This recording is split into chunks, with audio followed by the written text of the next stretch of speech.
ꯀꯨꯟꯊ꯭ꯔꯥꯒ ꯃꯥꯊꯣꯏꯁꯤ ꯁꯨꯔꯦꯅ ꯈꯜꯂꯁꯤ ꯀꯨꯟꯊ꯭ꯔꯥ ꯃꯥꯊꯣꯏꯗꯨꯅ ꯂꯩꯉꯥꯛ ꯁꯦꯝꯃꯒꯦꯅ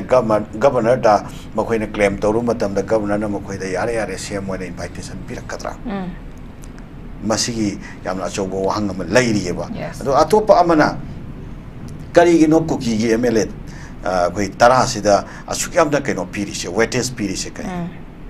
What is the motive behind this? Kaigumba kharadi leireba. Se karigino. BJP gi manungda laiba BJP gi MLA kharana BJP gi leadership gi ayaba yaudana. BJP gi lenga kamal laina. Makoi gi ayaba yaudana makoi gi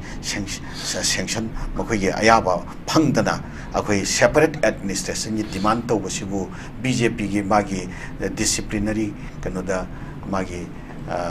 business ta masi khana pham thokpaga laitaba jala sinida hawjik phawa makoina karigino adum MLA sing sita free hand taisi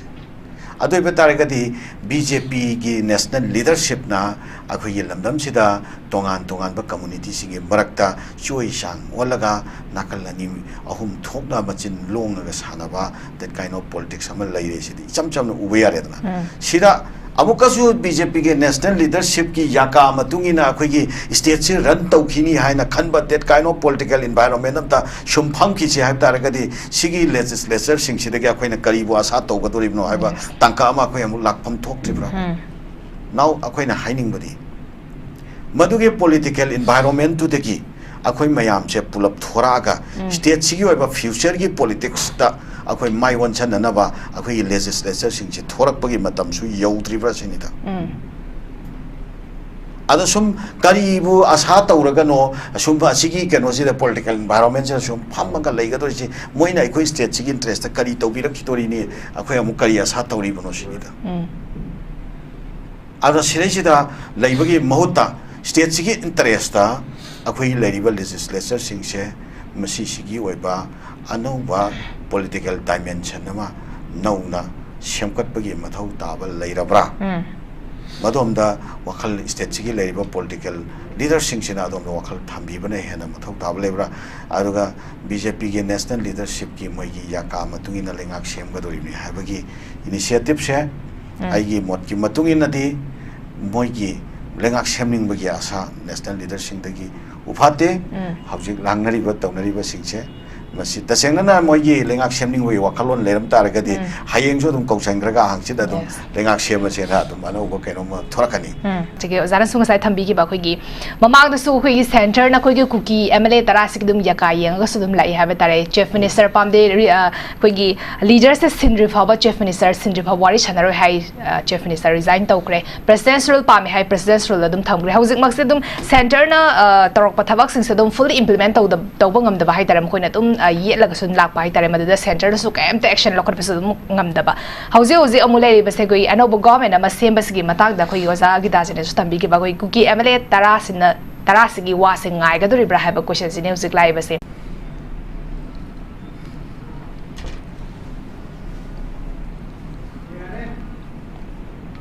okay mathang se oza zala lak chagi oza khoi gi popular government ama semba ngamdaba sigi matang da habi tara kugi center na hauzik fawda kugi kuki MLA sing sigi kuki rongi site dum lobo manbagi thawong se koina mamang da su thengkang kyara to su thengna krabani kugi makoina chief minister se resign to fawa wari chanaro hai chief minister resign to kre presidential thamba pamba to presidential seuzik thame hauzik lai base kogi sambit patra na nominee khongchal amba da so kogi valley area gi civil society organization kanam to unaram de bat kogi kuki jo council unarami kogi MLA sing unarami nemcha ki gen su yawn unarami adu itara ga hauzik government ama semak pa sigi matang nga sa ozagi ta jane su thambi ki ba kogi kuki MLA sing sina hairak pa makogi wa se mogi yaka se yenga leigadori bra ha ba question sine usai so za kamai thamini masiti obviously agum akhoi mayam na seng na uraba akhoi mayam na khangaba wafam ngaktani center da lairiba akhoi gi BJP gi leadership sina manipur da popular government ama thamba pambra natraga pamdabra haibase masi haukiba matam khara sida akhoi center da lairiba leadership sina tawriba sigi activities sing sia akhoi na examine taw matamda yam line uba phange haiba tare ꯍꯧꯖꯤꯛꯀꯤ ꯃꯃꯥꯡꯗ ꯂꯩꯔꯝꯕ ꯑꯩꯈꯣꯏꯒꯤ ꯒꯚꯔꯟꯃꯦꯟꯠꯁꯦ 2022ꯗ ꯂꯥꯛꯈꯤꯕ ꯒꯚꯔꯟꯃꯦꯟꯠꯅꯤ ꯑꯗꯣ BJPꯅ ꯂꯨꯆꯤꯡꯉꯒ ꯇꯣꯉꯥꯟ-ꯇꯣꯉꯥꯟꯕ political parties ꯃꯌꯥꯝ ꯈꯛꯀꯤ ꯄꯨꯟꯁꯤꯟꯕ ꯃꯣꯏꯒꯤ ꯂꯦꯖꯤꯁꯂꯦꯆꯔꯁꯤꯡꯗꯨꯒꯤ ꯑꯄꯨꯟꯕ ꯑꯗꯨꯒ out of 60ꯒꯤ ꯃꯅꯨꯡꯗ 55ꯒꯤ ꯁꯄꯣꯔꯠ ꯐꯪꯕ ꯑꯗꯨꯝꯕ ꯒꯚꯔꯟꯃꯦꯟꯠ ꯑꯃꯅꯤ ꯃꯗꯨꯒꯤ ꯃꯅꯨꯡꯗ ꯀꯨꯀꯤꯖꯣ ꯀꯝꯃ꯭ꯌꯨꯅꯤꯇꯤꯒꯤ ꯑꯩꯈꯣꯏ BJPꯗꯒꯤ 7 ꯑꯗꯨꯒ ꯑꯇꯩꯗꯒꯤ 3 ꯑꯃꯒ ꯄꯨꯟꯅ 10 ꯄꯨꯟꯅ ꯌꯥꯎꯔꯒ ꯑꯩꯈꯣꯏ ꯂꯩꯉꯥꯛꯁꯤ ꯂꯩꯔꯛꯈꯤꯕꯅꯤ ꯍꯥꯏꯇꯥꯔꯦ ꯃꯁꯤꯒꯤ ꯃꯅꯨꯡꯗ 2023ꯒꯤ ꯃꯦꯒꯤ 3ꯗꯒꯤ ꯚꯥꯏꯂꯦꯟꯁꯀꯤ ꯀꯟꯐ꯭ꯂꯤꯛꯁꯤ ꯍꯧꯈ꯭ꯔꯕ ꯃꯇꯨꯡꯗ ꯑꯩꯈꯣꯏ ꯁꯦꯟꯇꯔꯅ ꯃꯅꯤꯄꯨꯔ ꯂꯩꯉꯥꯛꯁꯦ ꯃꯁꯤ ꯑꯩꯈꯣꯏ ꯆꯨꯝꯅꯒꯤ ꯃꯃꯤꯡ ꯇꯃꯛ ꯑꯣꯏꯅ ꯊꯝꯃꯒ ꯑꯩꯈꯣꯏꯒꯤ ꯃꯔꯨꯑꯣꯏꯕ ꯄꯥꯋꯔ ꯃꯌꯥꯝꯁꯦ ꯃꯁꯤ ꯃꯥꯅ ꯈꯨꯗꯛꯇ ꯌꯥꯝ ꯊꯨꯅ ꯍꯥꯏꯇꯥꯔꯦ ꯌꯥꯝ ꯈꯣꯡꯂꯩ ꯊꯨꯅ ꯑꯩꯈꯣꯏ आर्टिकल 355 इम्पोज तौई है अरे अमुक तौदे है अमुक तौई है तौनरगा असेंबगिदी अखोई ऑनरेबल मतम अखोई chief minister former chief minister है बतारे हौजिंगना मा मसासु फोंदोक ओइग्रे लेग्रे असेंबली दा नसिंगबा आई साना मैतै ओइरुबनरा करिनो आइगोंदगी थुना सिगे पावर लौथोखरे यूनिफाइड कमांड लौथोखरे खोतोखरे हाबना चिंबा सुमाइना सेंटरना डायरेक्ट इंटरवेंशन नमा अखोई लौरगा लेरखिबा अदुमा मणिपुरगी लेंगाकनेबा सिगे मनुंगदा अखोइना लाकनिबा क्वेश्चन दी सेंटर दा लेरिबा BJP लीडरशिप सिना मणिपुरगी लेरिबा क्राइसिस से मसी करिगिदमक अखोइ असुक सांगबा मतमसे लोइसनबा ngamdaba सिनी मसी लोइसनबा ngamdabagi maramsiga ngasi popular government lakadoribra laoidoribra habagi wafamsiga ani si akhoi yam mari leinaiba aduga akhoi loisanba ngamba crisis sama loisandaba se thokpham thokdaba crisis sama thokhanbase masi bharat leingakna akhoi yengiba geopolitics ki mieng amasung akhoi sireisida leiriba insurgent kangbusing अखनबा अकनबा कांगलुप खरगी insurgent outfit सिंग लोइसननबगी पांदम थंबा अदुगी थोंगसिंग अदुगा खोइ मसी परमानेंटली मसीगी वैबा अखोई केनोमा लाक्ट्री फावबा फाइनलाइजेशन अम लाक्ट्री फावबा मणिपुर लेंगाक से मसी लेरोइ दोरिब्रा हाइबा क्वेश्चन अमा अखोई यम चाउना लाए मरमदि कइनो हाइकांदा सल अखोई सेंटरना डायरेक्ट खुद थिनजलगा थमबा यूनिफाइड कमांड लौथोबा 355 चन्नई हाइना अखोइगे आइन प्रिंसिपल ओइना चतनारबा अदुगा सेंटरना डायरेक्ट इंटरवेंशन लौरबा DGP मखोइना थारकबा DGP थमग्रबा चीफ सेक्रेटरी डायरेक्ट मखोइना लिंक तौरगा थमग्रबा अदुगा गवर्नरगा सिगे कॉम्बिनेशन दा गवर्नमेंट से मॉनिटर तौरगा लैग्रबा लेंगा अमा लैना सिगे मरक्से सिदा क्राइसिस लोइसते नाकल अमरोमदना अखोइ विथिन द BJP डिसिडेंट कांगबुगी रिबेलियन हौरेको सिगे लाइबा पोटसे मसी अखोइ सेंटरना अखोइ BJP के मनुंगदा अखोइ इंटरनल रिबेलियन से लेहल्लोइगे हायरबा डिसिडेंट के क्राइसिस से लेहल्लोइगे हायतारगदि मोय पुंखाय मगे मनुंगदा नोंमगे मनुंगदा मखोइना इलाइ लाइना लोइसनबा ngame adu masigi internal crisis se leadership ki internal crisis se matam sangna अखोई मरक से योगा सुम थमखिबगी पोट अमा अखोई तसेंग न उइयबा मसी मोइना योकपने बा सेंटर न योकपने ने अखोई लवे अदुम योखला थमबने सिगे लीडरशिप की क्राइसिस से मसीगे अरोइबा रिजल्ट तदी अखोई लीडरशिप की क्राइसिस से अमुक हन्ना अखोई सोल्यूशन ngमदबा स्टेज अमा यौरा अकांदा अखोई हौखिबा फेब्रुवारी की तांग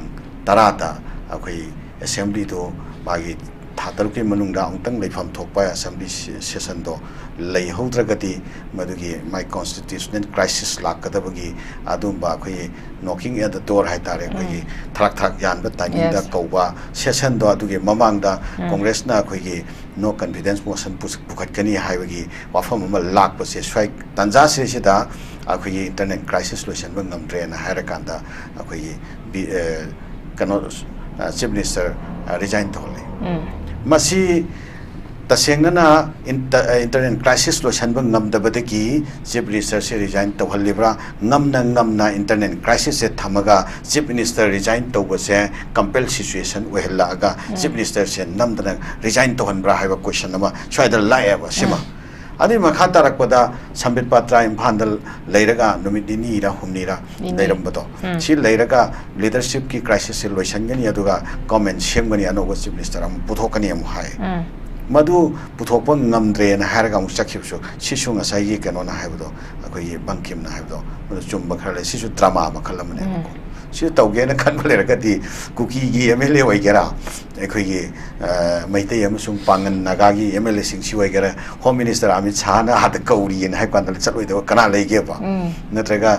प्राइम मिनिस्टर नरेंद्र मोदी ने कौरी हाय कांद चलोइदो कना लेगेरा फमिनर कांदा लीडर सिन होइबा तारे न मोय लाउथोकपदा कनाम तो ऑब्जेक्शन तौरोइदो पोटनेबा सी अदम योगा थंबा क्राइसिस नि मखा तारकपदा चन इन हाइनिंगबदी हाउजिक गवर्नमेंट सेमने न लांगनरे अदो अखोई कुनमाथोई लेरे तरामापन लेरे हाना सी थाजलुबा सामिल पत्रा लाकपा लीडर पुथोकपा ngамमदबा कुकी गिदा चटपा केदो सिगी वाफम याम लेखरे ममांग दंगांग नखरै सिदा लाक्सेरोगे हाउजिक लाइबो वाफम दि हाउजिक अनौब गवर्नमेंट नम सेमगनी हाइरिबसे सेंटर नमसी एनकरेज तौरब्रा सेंटर ने यागदोरिब्रा यारोइदोरिब्रा स्वाइदा चल वाफम अमखक थोरई मदुदी अखोई सेंटर सिदा अहान बददी सेंटर ने एनी खलक लीडर अमा अखोई यागनी हाइरम बनेबा अदा हौजिकती अमुका सेंटर ने खनबदो अखोई ngairoi अखोई ने खनरगा अखोई अनोब लीडर अमा पुथोनी अमु हाइरेबो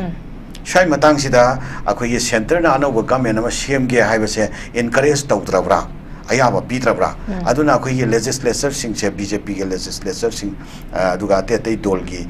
लेजिस्लेचर सिंगसे निंग कायरकपदगी अनोब लीडर अमा अखोई मसिंग शुरगा लीडर अमा पुथोगा मदुना गवर्नमेंट सेमगे हाइना अखोई अदुगी मुक्तो तौरसी हाइबगी वाफमदा लाकप्रा हाइबा सिगे कैनोम लैरियबा नो नाकलमरोमदना हानगी फॉर्मर चीफ मिनिस्टर की गेमता लैबनी हाइना खनबा अदुगा मियोई खरा फाव यावना थोरागा मदुगी अनोबा पॉलिटिकल मूव अमा लाकपा उरिसे मसिना अखोई बीजेपी की एमएलए सिंगसे फ्रस्ट्रेशन लेराब्रा सेंटर की थोंगसिदा मसिना मरम ओरगा नेक्स्ट मखोई पॉलिटिकल फ्यूचर दा अकाइब लाकद्रा नत्रगा 2027 दा मसागी तोफम थोपा तौगदबा इलेक्शन दैदा मखोई याम अचौबा दिबाकल मोय लाकद्रा हाइबगी एप्रेंशन दु लेबना मरम ओरगा एनी काइंड ऑफ मूव मखोई तौबा याबा एनी काइंड ऑफ मूव मखोई तौननबा थौरांग तोरकद्रा मदुगे मनुंगदा नसाई केनोना बुदी बंकिमना बुदी मेक सेंगना हाइबिरे कांग्रेस की अदुम फिरेप लेतेना लैसु लेरकनी हाबा कोई थाजते कांग्रेस का बीजेपी का पुन्ना गवर्नमेंट सेमिनाबगी पॉसिबिलिटी दुती अखोई लेफम थोकते तमसुं राजनीति दो ओइथोक्तबा लेते ओइथोकपा लेते हाबा फम हमसु तोइन पॉलिटिशियन सिंग हाइना बनिको अदुना नसाई की बीजेपी के एमएलए सिंग दो पुलप बीजेपी थादो अमग थोरागा कांग्रेस द पुलप कोई कांग्रेस वॉल एन चंगरती कमाई तौबा हाइबमसु कोई प्रजा सिंग की मरक सुम सुम हंगनबा यंगनबमसु लैरिय चलको सुमाइना लै अदुना हौजिक लाइब वाफमदी अखोइगी अनौब लीडर अमा मणिपुर की हौजिक लैरिब लेजिस्लेचर सिंगसिगी मरकता थोरागा तौबदा हौजिक मणिपुर मायोकनरिब इकोनॉमिक क्राइसिस सि यामना फजना सॉल्व तौबा ननबा खुमांग चाउसन थबक तौबा ngamgadoriब्रा नत्रगा लॉ एंड ऑर्डर हाइब तारे extortion ransom aragi acta akhoi foina bi lakna bi munna bi noi paira gunda tauna bi khona bi sigi gun culture ama manipur lai greba marata san greba sigi sabu kabu ki style da lesson greba koi society je khuling greba mayam je uncivilized oi ban nature mayam khuling gri mayam je masi normal si da phajana restore torok pa ngamgadori brano ba koi dynamic oi ba leader ma object leriba legislature sigi marakti thoraga aragi ahum subada cookie ga maitei ga gi marakta leriba violence conflict se masi yamna masak thokna loisan bang ngamgadoribra madu ngamoidaba leiba taragadi hauzik lakadorba government sidagi amuka PR pamdre haidra karibu anauba amuk asa tawruki gadori ma haibsu praja singi marakta si wakalon so fil tawri hab tare okay yam nuai se ozan thambir se khoigi anauba government se praja miyam nadi pami bani semak pase but सेमकदोरिबा government से इफ कयुमा सेमक तारगदी मदुदा लाकदोरिबा leaders सिंगना खुगी लरिबा होसिकी थोइबा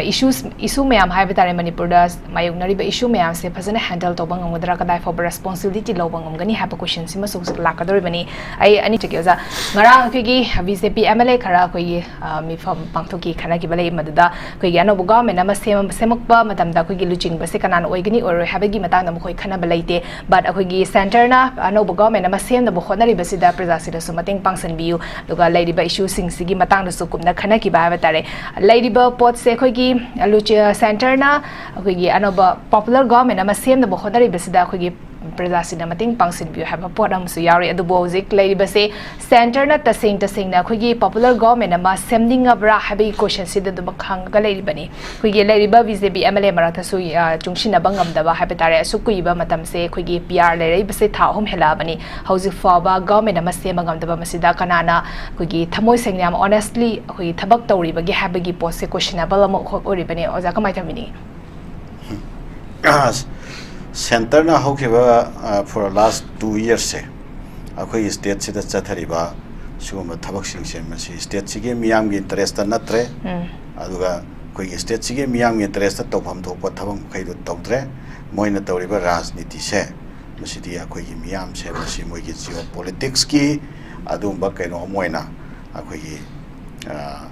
akhoi moi gi tul samoina akhoi gi miyam se moina sinare haba potsi nakai sengna akhoi kya khanna akhoi tongan forum yamam da akhoi nainaminaraba khangminaraba state sige miyam understand toro afamni haujik sho bung bakha tana center gi kano gi matungina moina thang pa khongthang moina yeng ko miyeng moina ulakpa ingit gi matungina moi gi gesture ta thabak tawni haiba adumba that kind of political environment to maduna di state sige future oibada akhoi gi kaimta sa tawningai leiroi haiba famse masi ai thamjage masi congress ki natraga BJP ki natraga any particular dol amagi wafam nataba akhoi state sida leriba akhoi politician singse yes masi akhoi magi party tu gi center da leriba leadership to madugi puppet oina leibagi culture se masi high command gi political culture se masi khidang akhoi madugi dynamics to khitang change to bom change state sigi interest akhoi na lepchaba akhoi na yachaba akhoi gi tawjaba thabak sing tu da center sina madu accept to ba center na madu overtake to raga akhoi gi mark sesira khaibung tan halaga madu sanaba that kind of politics to da akhoi na follower oina sum chatkada ba that kind of political environment to madu na di akhoi gi state sigi future oiba yararoi heba famse masina khai sem thamning aduna haujik laiba lengak sembagi amuk lengak semani government semani haibo afamse masi center gi di lengak semning bagi motive se lengak semning bagi magi mawong se masi akoina yengjabadati udreba kaigomba center na lengak semning aba center da leriba BJP ge leadership na lengak semge na khanba taragati sumaina akoi gi beating around the bush na sum akoi be se sum kana sum sanaroi ba si lila trama me sanar sum thamoi overnight ta da kausalaga nong do ware plawraga loisalakpa yaba thabak naktane ba ko siam torokane ba haujik tawriba potche masi mayam da ai watsoina miyam mit ta upun chai chanba drama to gi pot na ba anas akoi gi legislature sing sishu lengak pudi semning e ma khoji angak pa phamna lengak semning ge lengak se sem da targati makhoi na hujik phangi ba MLA gi tolop adagi local area ge phanna tu khara phangaga sum leibasina di mathangi election da makhoi si yararoi power yaw tragadi power pai tragadi natraga akoi ge leriba akoi ge miyam sina moi gi mathakta tongan ba akoi ge kanoma mai repercussion ama mai mathakta lakpa yai haina khalakanda lengak si semaga du ge power da tongaga mathangi kano se akoi ge election je thena natragadi mokoi political future leroi khanba kira kainom ne lengak semning bagi yamna ikhau langba haitare ne enthusiastic oiba momentum ama budi akoi ne yengjabada su ure adu hojik laiba yamna maru oiba wafamdi moina semgani hariba lengak se center gi losing basing sina madu ayaba pigadra semhan gadra even kunthanga mathoi si surya na khalase kuntha mathoi duna lengak semage na governor da makhoi na claim toru matam da governor na makhoi da yare sem moina invitation pirakadra masigi yamna chobo wahang ma lairi ba ado atopa amana kari gi no kuki gi MLA koi tara sida asuk yamda kaino piri se weightage piri se kai what is the motive behind this kaigumba kharadi leireba se kari gi no BJP gi manungda laiba BJP gi MLA kharana BJP gi leadership gi ayaba yaudana BJP gi lenga kama laina मखोई